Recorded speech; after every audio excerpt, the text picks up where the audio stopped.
The Conservative Party's got a lot more women in there as MPs than there used to be. And what was interesting about yesterday's reshuffle, which is still carrying on at some of the levels, is there are more women coming through, some of the names I just mentioned, and others. I think it's kind of quite a new generation coming through, and it's good to see.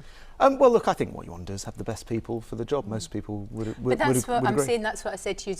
Are you saying that the women Conservative MPs aren't good enough? They're not up to the job. I mean, you're saying the right people have to be there. It doesn't matter what sex they are, what colour they are. It doesn't actually matter. It's the right person for the job. Well, as David Cameron said all along when we were in opposition, the first thing to do is get a better representation of women in Parliament and obviously in the Conservative Party, which has been massively improved by the last election, where we've got a lot more women than we did in the Parliament before.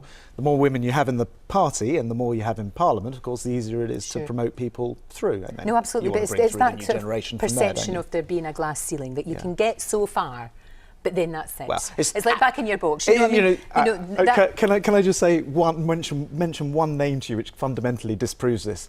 Margaret Thatcher was a woman and Prime Minister. It was a long time ago, wasn't it? Well, it's true. But, as I say, we've got high-ranking women like Theresa May, Justine Greening's in Cabinet. It was actually Saida, who I replaced as chairman, still very much involved, very senior at the Foreign Office. And we've got these new women coming through, like Maria Miller, who's come into Cabinet. We can go on naming names. I just think it's a non-story. 42% of the shadow cabinet are women, though.